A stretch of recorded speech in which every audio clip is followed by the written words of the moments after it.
Today we're going to read Who's Buying, Who's Selling, Understanding Consumers and Producers by Jennifer Larson.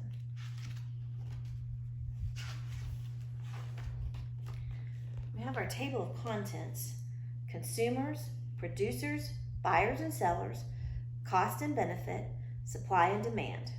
Those are words that, some of those that we don't know yet. Here we go. Consumers. The treats at this bakery smell good. The boy buys a cookie. He buys one for his sister too. People buy all kinds of goods. Why do you think Jennifer Larson chose children buying cookies as her example? Maybe because kids like cookies? Of course, the author is trying to help you make a connection, because a consumer is something that we use or we eat. When you buy something, you are a consumer. A consumer buys goods and uses services. These consumers are enjoying the cookies they bought. A good is something we can touch, such as a bike. A service is something someone does for another person.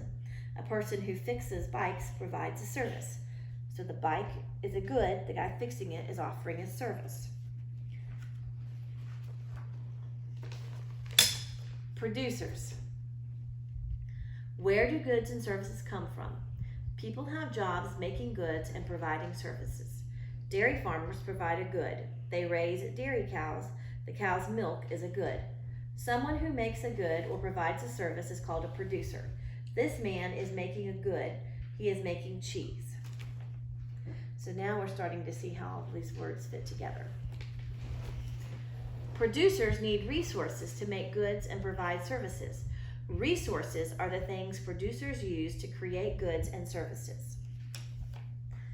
Wood and nails are resources a builder used to make a house. A screwdriver and a wrench are resources he uses to fix a bike. Now, we can add another word to our diagram. What is it? There are many kinds of resources. They could be tools like the hammer, or they could be goods that the producer needs to buy. Let's think about that. We can make a connection here myself. I know that when bakers bake cookies, they need things like flour and sugar. Where do they get those things? That's right. They have to go buy those things, so they go to other producers. Sometimes a producer can also be a consumer. Interesting, huh?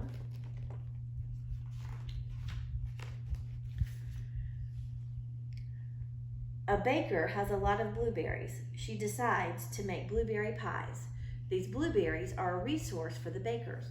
Producers decide what to make with the resources they have. Buyers and sellers. Buyers and sellers depend on each other. People need food and clothes. They need a place to buy them. Sellers provide many things that we need and want. This house painter is selling a service that people want. They sell the service, that means they pay him to do it, right? Sellers depend on buyers too.